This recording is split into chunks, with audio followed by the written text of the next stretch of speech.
어리석은 부자 비유, 누가복음 12장의 이 비유는 그래도 누가복음의 다른 비유보다는 우리 성도님들이 쉽게 읽고 쉽게 이야기하는 그러한 말씀이지요. 이 비유의 주제는 탐심에 대한 하나님의 탐심을 가지지 말라는 말씀, 그리고 또 하나님이 없는 하나님의 자리에 재물을 그 자리에 채워놓고 사는 사람의 그 어리석음과 허무함을 비유가 이야기해 주고 있습니다. 내용은 간단하죠. 어떤 부자의 밭에 풍년이 들었습니다. 너무 좋은 일이죠. 부자는 고민하죠. 좋은 고민이에요. 어떻게 할까? 이 곡식들을 어떻게 보관할까? 더 큰 창고를 짓기로 합니다. 그래서 기존 창고를 헐고 큰 창고를 지어서 거기에 곡식도 쌓아놓고 뿐만 아니라 본인이 가지고 있는 어떤 소중한 물건들인 것 같아요. 그건 역시도 거기에 저장하기로 합니다. 그리고 자기 스스로에게 이야기합니다. 내 영혼아, 여러 해 쓸 물건을 내가 이렇게 많이 쌓아두었으니 평안히 쉬고 먹고 마시고 즐거워하라. 그런데 그날 저녁에 우리 하나님께서 말씀해 주시지요. 어리석은 자여, 오늘 밤에 내가 내 영혼을 도로 찾으리니 그러면 내가 준비한 것이 누구의 것이 되겠느냐. 그리고 예수님께서 결론을 말씀하십니다. 자기를 위하여 재물을 쌓아두고 하나님에 대하여 부요하지 못한 자가 이와 같으니라 말씀 주시죠. 왜 이 부자는 어리석은 것일까? 어리석다고 평가될까요? 풍년이라는 것은 너무나 좋은 일이고 풍년은 하나님의 축복입니다. 풍년을 자신의 능력으로 풍년이 온 거 아니에요. 물론 본인이 농사를 열심히 지었겠지만 그럼에도 불구하고 풍년이 되려면 하나님이 도와주셔야지만 풍년이 올 수가 있는 것이에요. 하나님께서 허락해 주신 것이라는 것이죠. 그런데 그 풍년을 통해서 얻은 모든 것들을 이 부자는 다 자신의 것이라고만 생각을 했죠. 그래서 내용을 보면은 19절과 20절에 이렇게 보면은 자꾸 자신을 강조해요. 내가 내 곡식을, 내 창고에, 내 물건을, 그리고 내가 내 영혼에게, 그렇게 해서 히브리어 원어를 보면 나라는 말이 8번이 계속해서 반복되어져 나옵니다. 그러나 풍년은 하나님께서 우리에게 주시는 은혜지요. 물질적인 축복은 하나님께서 우리에게 허락하신 하나님의 선물입니다. 그런데 그는 하나님에 대한 감사가 없어요. 뿐만 아니라 이웃도 없습니다. 공동체도 없습니다. 오직 나, 내 것, 내 영혼, 나의 미래, 이것만 있어요. 대부분의 사람들이, 이 세상을 살아가는 사람들이 이러한 것들, 이러한 생각들로 살아간다면 우리 사회는 참 삭막한 사회가 될 거라고 생각합니다. 근래에 들어서는 기업이 원래 이윤만을 추구하는 것이 목적이지 않습니까? 그럼에도 불구하고 조금 이제 바뀌고 있잖아요. 기업의 윤리도 기업을 통해서 사회에 기여하고 회사 직원들 많이 고용해서 사람들이 가정이 잘 꾸려져 나가게 살 수 있도록 하고, 기업 하나 무너지면 얼마나 많은 가정도 또 국가 재정도 무너지겠어요. 그래서 나 하나만의 축복, 나 하나만의 어떤 잘됨이 그것으로 끝나는 것이 아니라 두루두루 다 이어져 있다라는 것이죠. 이 부자에게 있어서 창고는 계속해서 커졌습니다. 그러나 믿음의 분량은 오히려 줄어들고 있죠. 그의 삶의 자리에서 하나님의 나라는 해를 거듭할수록 더 축소되어지고 있습니다. 창고는 커지는데 하나님 나라의 가치는 더 점점 작아지고 있습니다. 우리의 창고는 넓어지면 좋아요. 여러분의 창고가 넓어지면 전 참 좋아요. 더불어서 여러분의 창고뿐만 아니라 재물의 창고뿐만 아니라 여러분의 영혼의 창고도 더욱더 더 커지고 넓어졌으면 좋겠습니다. 그는 스스로의 인생을 자기 스스로 통제할 수 있다라고 생각했어요. 그래서 내 자신의 인생을 돌보기 위해서 지금 열심히 살고 많은 것을 거둬들여서 이후의 노후의 삶 또는 이후의 삶을 잘 살 수 있도록 준비하자, 그렇게 생각을 하고 있었던 것이죠. 여러 해 동안 편히 쓸 것을 마련해 놨으니 내 영혼아 먹고 쉬고 마시고 즐거워하자, 그렇게 이야기했습니다. 그런데 하나님은 오늘 밤 내 영혼을 내가 도로 찾겠다, 이렇게 말씀하십니다. 인간의 계획과 하나님의 주권이 참 극명하게 대립되고 있지요. 야고보서 4장에서는 이렇게 말씀해 주고 있습니다. 너희 생명이 무엇이냐? 잠깐 보이다가 사라지는 안개니라. 부자는 자신에게 말할 때에 자신을 가리켜 내 영혼아 라고 이야기합니다. 그러나 실제 간심은 자신에게도 영혼이 있는 존재라는 것을 알고 있고 믿고 있고 스스로 고백을 하면서도 내 영혼아 라고 이야기하면서도 이야기하는 것은 내 창고, 내 곡식, 내 재물입니다. 예수님은 사람의 생명이 물질에 있지 않다고 말씀해 주시죠. 예수님은 이 비유를 통해서 재산 자체를 재라고 말씀하고 있지 않습니다. 부유함을 재라고 이야기하지 않습니다. 부유함이 얼마나 좋아요. 넉넉함이 얼마나 좋아요. 하나님께서 축복해 주시면 그 부를 가지고 나를 위해 쓸 수도 있고 이웃을 위해 쓸 수도 있고 나눌 수도 있고 얼마나 좋습니까? 부는 축복입니다. 문제는 부가 아닙니다. 재산이 아닙니다. 재산을 대하는 사람의 태도, 마음, 거기에 탐심이 있느냐 없느냐, 이것이 문제입니다. 어리석은 부자는 창고를 크게 지었지만 하나님의 관계 속에서 그 관계에 들어가야 할 것들은 비워져 있었고 미래를 준비했다고 생각했지만 영원한 나라에 대한 대비는 없었습니다. 얼마나 불행합니까? 오늘 살 것, 내일 살 것, 그 다음에 살 것, 이것에 대해서는 너무 집중하고 그것을 준비하는 데는 철저한데 그 이후에 우리에게 다가올 영원한 나라, 하나님 나라에 대한 대비는, 준비는 하고 있지 않다라는 것이지요. 얼마나 이게 어리석은가. 우리는 지금 살아가는 사람, 지금 열심히 잘 사는 사람, 지금 성공한 사람, 큰 부를 누린 사람, 이러한 사람들 정말 성공했다고 이야기하고 잘 살고 이야기하지만 하나님 나라의 입장에서 본다면 이 땅에서 열심히 사는 그만큼, 그 살아가는 관심만큼 이후에 우리에게 다가올 하나님 나라의 그 나라를 준비하는 그 준비, 그것을 잊지 말아야 한다는 것이죠. 오늘 본문의 말씀은 한 사람이 예수님께 찾아와서 재판장 역할을 요구하면서 시작이 됩니다. 13절에 보니까 무리 중에 한 사람이 이르되 선생님 내 형을 명하여 유산을 나와 나누게 하소서 하니, 이렇게 되어져 있습니다. 여기서 형이라는 것은 아델포스, 헬라어 아델포스인데 형제라는 뜻입니다. 동생이 될 수도 있고 형이 될 수도 있어요. 근데 남성 단수니까 남자인 건 맞습니다. 그런데 우리 성경에서는 형이라고 본문을 해석했죠. 왜냐하면 대부분의 유산 상속권의 3분의 1을 맏형이 갖고 그 나머지 3분의 1을 동생들이 나누어 갖는 것이 유대의 기본적인 관습이었고, 그 재산을 분할하는 역할을 또 누가 했느냐? 큰형이 했다는 거예요. 그렇기 때문에 내 형을 통해서 재산을 분할하게 하소서라고 했을 때 그 형은 올더 브라더, 그러니까 좀 더 많은 형님이 일반적으로 맞다고 볼 수가 있죠. 그래서 형이라고 이야기하는 것입니다.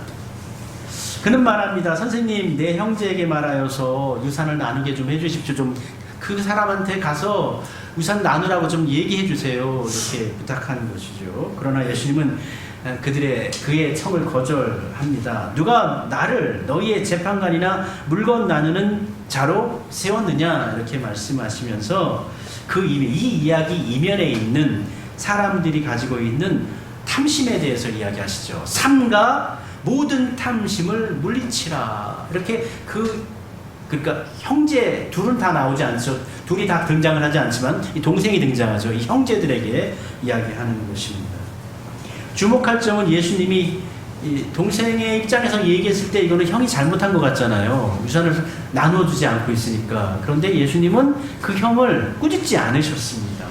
뿐만 아니라 동생의 요구가 너 참 네가 맞는 말을 하고 있다, 이게 정당하다라고 요구하고 그 요구에 응답해주고 있잖아요. 예수님의 관심은 뭐냐면 그들이 가지고 있는 개인적인 관심사가 아니라 그들이 그 물건, 그 상속 물건에 대한 탐심 그 자체에 대해서 예수님은 이야기해 주고 있는 것이죠. 만약에 그 형이 유산을 독차지하려고 동생 것까지 뺏어가지고 내 것도 내 것이고 동생 것도 내 것이고 다 내 것이다 라고 하는 사람은 이라고 한다면, 이 본문 속에 나오는 내가 내 창고를, 내 곡식을, 내 물건을 내가 내 영혼에게 라고 얘기했던 이 부자, 어리석은 부자, 이 부자와 똑같은 사람이 바로 이 형이 될 수가 있는 것이죠.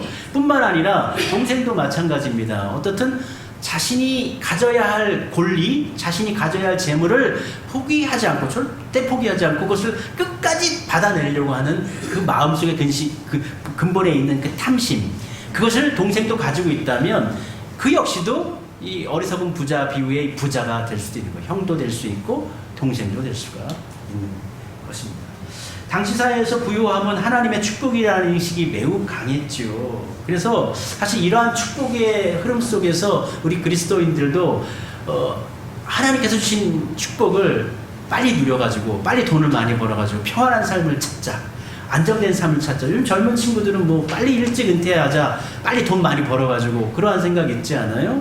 근데 이러한 생각이 사실은 중세 기독교 그리고 근세대, 우리 전 근대 세대 이렇게 한 80년대 90년대까지도 그게 어떻게 보면 우리 교회에 또는 목사님들의 신학적 정서 속에 상당히 그 중심에 그런 게 있어요.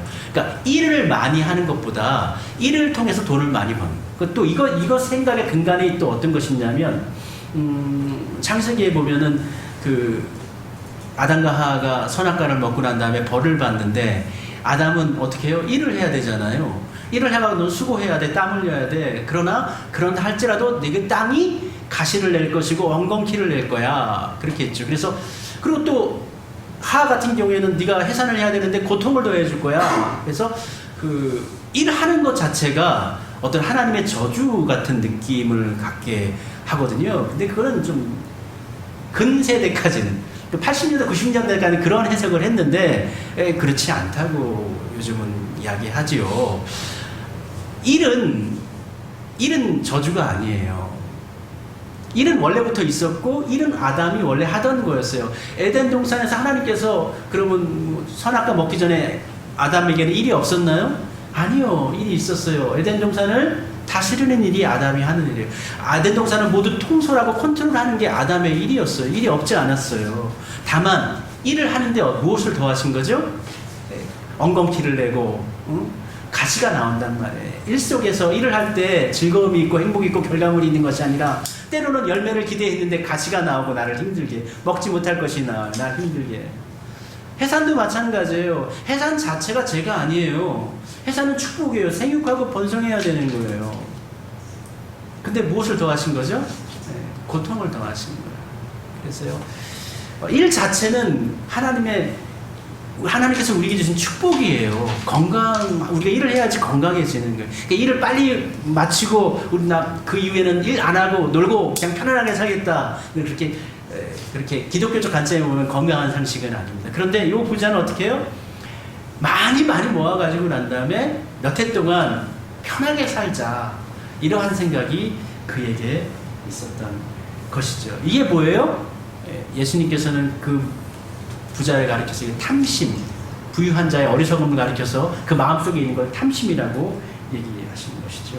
15절에 이렇게 말씀하십니다. 그들에게 이르시되 삼가 모든 탐심을 물리치라. 사람의 생명이 그 소유에 넉넉한 데 있지 아니하니라 하시고, 이렇게 말씀합니다. 어리석은 부자는 창고를 크게 지었습니다.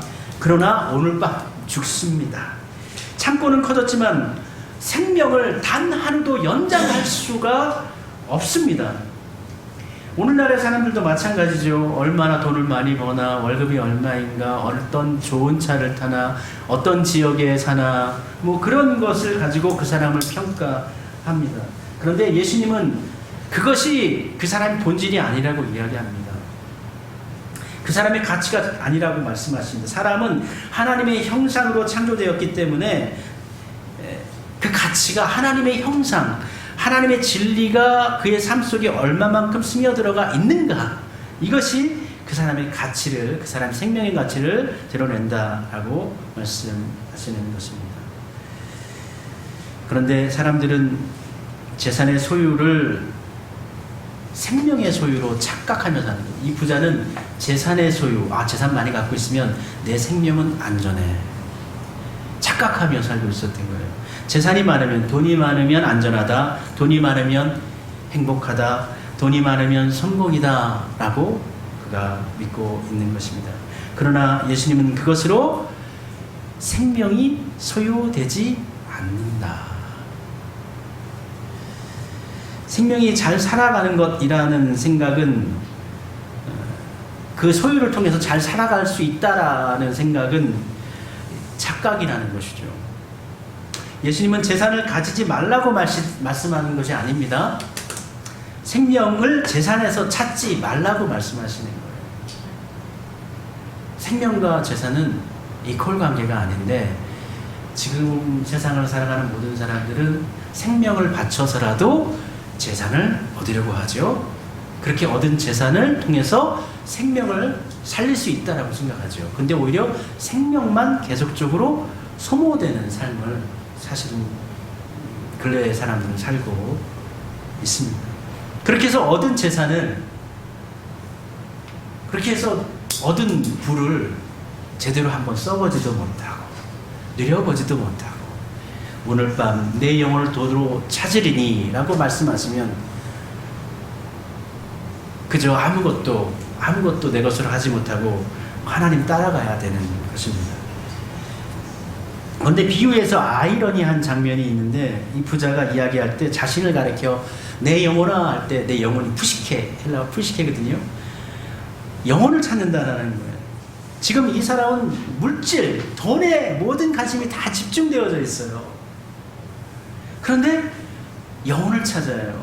19절입니다. 또 내가 내 영혼에게 이르되 영혼아 여러 해 쓸 물건을 많이 쌓아두었으니 평안히 쉬고 먹고 마시고 즐거워하자 하리라 하되. 부자는 영혼이라고 말하지만 영혼을 위해 준비하는 것이 없어요. 본인은 영혼을 살리고 싶은데 영혼을 위해 준비한다고 하는데, 먹고 마시고 쓸 것 준비하면서 편히 쉬라 라고 하면서 실질적으로 영혼에게 필요한 것은 제공하고 있지 않아요. 영혼은 밥을 먹고 살지 않아요. 영혼은 곡식이 필요 없어요. 영혼은 창고가 필요 없어요. 영혼은 물건이 필요 없습니다. 영혼은 곡식으로 살아가지 않습니다. 그런데 부자의 사고는 곡식이 많다, 여러 해 살 수 있는 물건들이 있다, 그러면 영혼이 평안하다, 행복하다, 그렇게 생각하고 있죠. 그런데 하나님이 오늘 밤 내 영혼을 도로 찾아가겠다 이야기하시는 것이죠. 20절에 어리석은 자여 오늘 밤에 내 영혼을 도로 찾으리니. 도로 찾는다라는 말은 원래 어떻게 해요? 하나님이 원래 그 영혼을 가지고 있었다는 것이죠. 우리의 생명은 누구에게 온 것입니까? 우리의 생명은 근원적으로 하나님에게 온 거예요. 생명을 만드신 분은 하나님이십니다. 우리의 영혼도 하나님에게 온 것이에요. 영혼의 주인은, 우리의 삶의 주인은 하나님이십니다. 그것을 도로 찾으신다라고 이야기한다는 것은 원래부터 나의 것은 없다라는 거예요. 내 영혼마저도 나의 것이 아니었던 거예요. 하나님께서는요, 이 땅 가운데 우리를 보내시면서 청지기로서 사명 감당하라고, 이 세상 살아가라고 이 땅 가운데 우리를 보내셨잖아요. 살아가면서 인생 경험도 하고 즐거움도 맛보지만 슬픔도 맛보고 내 힘으로 안 되는 것도 경험하면서 하나님 의지하고, 그러면서 인생 경험 두루두루 하고 난 다음에 아버지 품으로 다시 돌아오라고 이 땅 보내셨는데, 이 땅의 것들만 잔뜩 쌓다가, 건물 쌓다가, 자동차 좋은 거 쌓다가, 좋은 옷 입다가, 그것만 생각하다가 나중에 하나님 만나고 하나님께로 돌아가려면 빈털털이 가난한 모습으로 하나님 만날 수밖에 없는 거예요. 어리석은 자여 오늘 밤 내 영혼을 도로 찾으리니. 하나님으로부터 어리석다라는 말을 들으면 절대로 안 되겠습니다.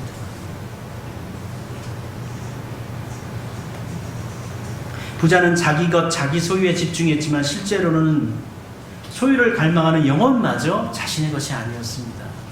그러니까 우리가 가지고 갈 수 있는 게, 죽음 앞에서 우리가 가지고 갈 수 있는 게 무엇입니까? 죽음 앞에서 우리가 손에 쥐고 갈 수 있는 것이 무엇이에요? 단 하나도 없잖아요. 아무것도 없잖아요. 아무리 세상에서 큰 부를 누리는 사람이라 할지라도, 아무리 가난한 사람이라 할지라도 있는 그대로 영혼의 모습으로 우리는 하나님을 만납니다.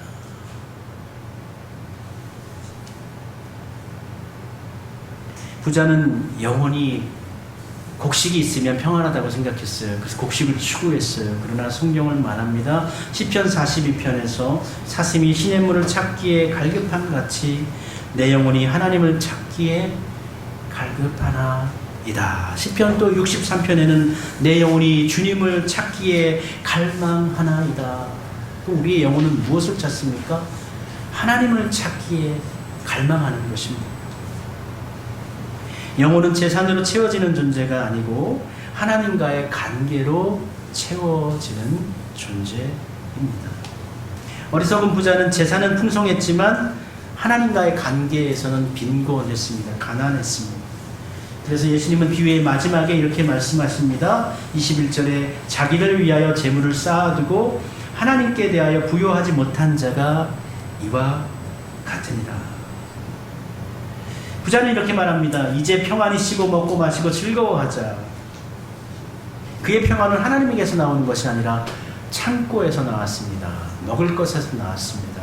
어떠한 물건들에게서 나왔습니다. 그러나 예수님은 그 생각을 무너뜨리십니다.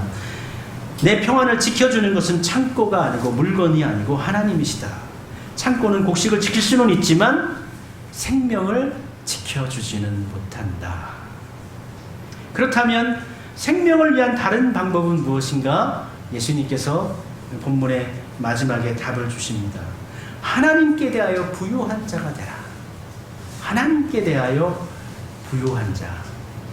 하나님께서 인정하실 만한 진정한 부자가 되라 말씀하십니다. 하나님 앞에 부요함을 살아간다는 것은 우리의 삶의 주권자가 하나님이심을 고백하는 거예요. 내 삶이 아니고 나만을 위해 사는 것이 아니고 나를 보내신 것도 하나님이시고 나를 살아가게 하신 것도 하나님이고 그 모든 것들을 다 하나님께서 내게 맡기신. 그러니까 나는 청지기다. 청지기는 내 것이 하나도 없어요.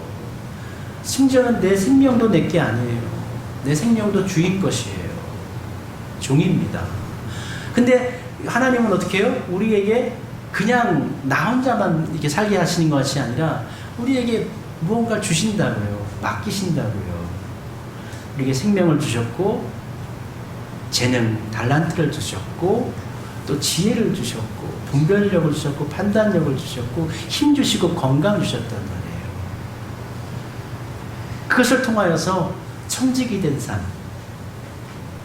잘 농사하여서 인생을 잘 농사해서 잘 밭을 가꾸어서 하나님께 결실을 올려드리는 삶을 살아야 하는 것이죠.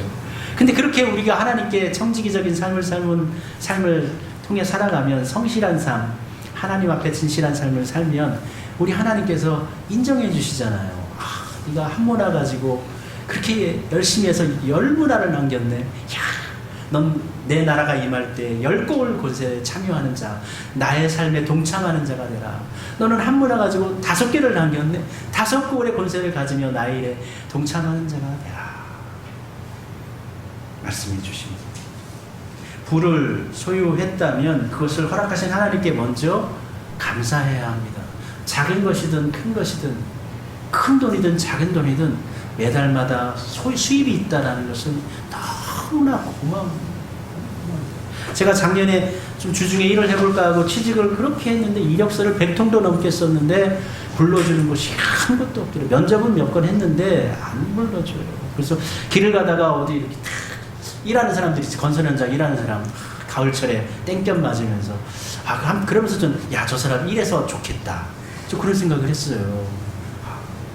지금 좀 그런 일을 하고 있지만 감사해요. 작은 일이든 큰 일이든 우리에게 일거리가 있다는 거 감사하는 일이고, 그것을 통해서 일용할 양식을 얻어낼 수 있는 소득이 우리에게 주어진다는 것은 더더욱이나 감사한 일이에요.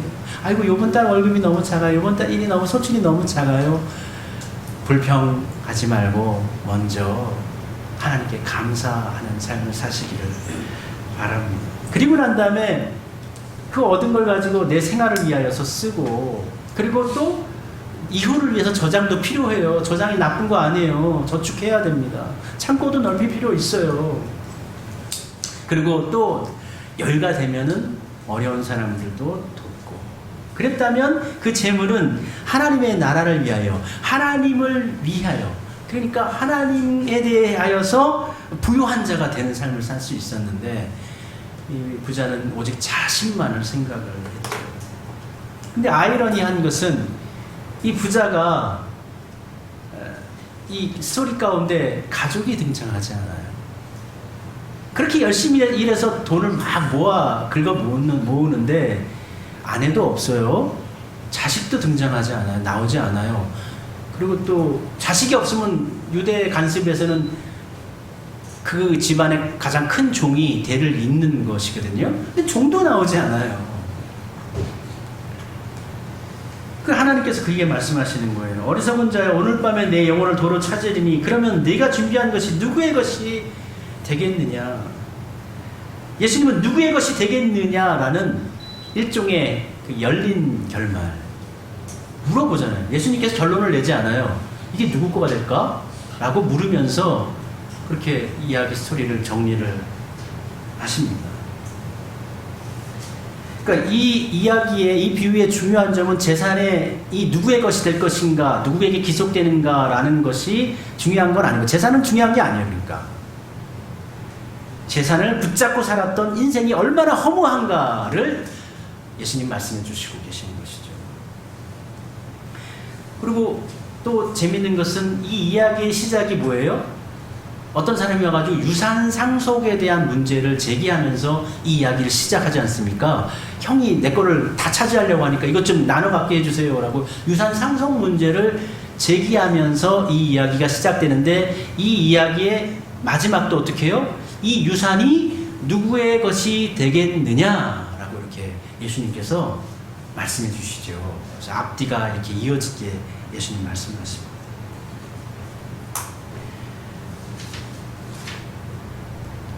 예수님은 애초에 그 재산이 누구의 것이었느냐라고 묻으시는 거예요. 부자는 이 재산은 내 재산이라고 생각을 했습니다. 그러나 성경은 모든 것이 다 하나님의 것이다. 내 것은 없다. 이렇게 이야기합니다. 부자는 소유자가 아니라 청지기였습니다. 그는 자신이 맡은 것을 잘 관리해야 하는 사람이었는데 이것이 다 자신의 것이라고 생각을 한 것이죠. 예수님께서는 이 비유의 질문 가운데 마지막을 일부러 열린 결말로 물어보시잖아요. 이게 다 누구의 것이 될 것인가? 제자들에게 물으시고 그 물음을 던졌던 형제에게 물어보시기도 하고, 그 비유를 읽고 있는 지금 우리에게도 묻고 계시는 거죠. 너희들이 그렇게 수고해서 벌어놓은, 쌓아놓은 아파트, 은행 잔고, 자동차, 그거 다 누구의 것이 될까? 그것이 하나님과의 만남 가운데 어떤 유익이 있을까? 예수님께서는 물으시는 거예요.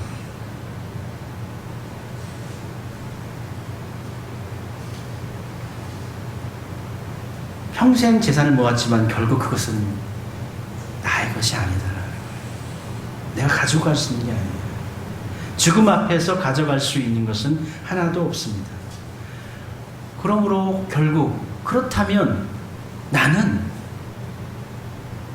어떻게 살아야 하는가라는 질문을 하게 되죠.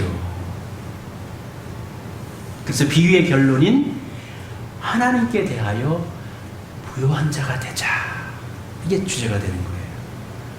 그럼 우리가 지금 하나님 보시기에 부요한 사람으로 우리가 지금 살고 있습니까? 우리 자신에게 물어야 합니다. 이 비유의 이야기를 통해 우리는 우리 자신에게 여러 가지 질문을 스스로에게 할 수 있을 것 같습니다. 나는 하나님보다 통장 잔고에서 더 큰 안정감을 찾고 있는 사람인가? 하나님에게서 안정감을 누리는가? 통장 잔고에서 안정감을 누리는가? 나는 나름대로 미래를 준비한다고 노후에 내가 일을 못하니까, 몸이 건강하지 못하니까 의료비도 있어야 되고 생활비도 필요하고 나름대로 지금 움직일 수 있을 때 준비해야 한다라고 생각을 하며 살고 있는데, 더불어서 하나님의 주권 역시도 인정하고 있는가? 노후의 대비는 물질로 한다라는 것은 인정하고 있으면서 하나님의 주권은 인정하고 있는가? 그리고 하나님이 우리에게 주신 것을 교회와 이웃과 나누어 살아가고 있는가? 나의 삶은 궁극적으로 하나님께 대하여 부요한 자인가? 아니면 세상에 대해서만 부요한 자인가? 우리 모두는 다 하나님 앞에서 부요한 자들이 되기를 원합니다. 삶을 살아가다 보면 재산은 필요해요. 아주 많이 필요합니다. 예. 요즘 뭐 물가가 보통이 아니기 때문에 물질 필요합니다. 예수님께서 물질 모으는 거에 대해서 뭐라 하시는 거 아니에요. 창고 크게 세우는 거에 대해서 뭐라 하시는 거 아니에요. 열심히 사는 거에 대해서 이 부자 농장 주인인지 농부인지 모르지만 열심히 농사했으니까 소출이 많았을 거 아닙니까? 열심히 살아가는 거에 대해서 뭐라 하시지 않습니다. 그러나 그렇게 이 세상에 대해서 관심이 많은 만큼, 이 세상에 부를 쌓는 것에 집중하는 것만큼 하나님의 나라를 위해서는 얼마나 집중하고 있고 얼마나 노력하고 있고 얼마나 헌신하고 있는가? 우리가 하나님 나라를 생각하면서 살아가는 사람들인데 하나님 나라를 위해서 부요한 자로 살아가도록 합시다. 이 세상 거에만 관심을 두지 말고, 이 세상 거가 50%면 하나님 나라도 관심사가 50%가 돼야 돼요. 근데 이 세상 거에 거의 대부분 90%, 95%, 98% 그렇게 관심 두고 살면서 하나님 나라는 한 2%, 1%, 많으면 10%, 10%도 거의 없는 것 같아요. 우리나라 기독교인들 보면, 우리나라 크리스찬들 보면요, 하나님 나라에 대한, 가고는 싶어 하는데 하나님 나라에 대한 관심, 하나님 나라에 불을 쌓는 것에 대해서는 10%, 5%도 아닌 것 같아요. 관심이 없는 것 같아요. 하나님께 부요한 사람으로 살아가도록 합시다. 그것이 우리 앞에 우리를 의미 있게 하고 우리를 하나님 앞에 온전하게 합니다. 지금부터라도 하나님 앞에 부유한 삶을 살아가도록 합시다. 우리 찬송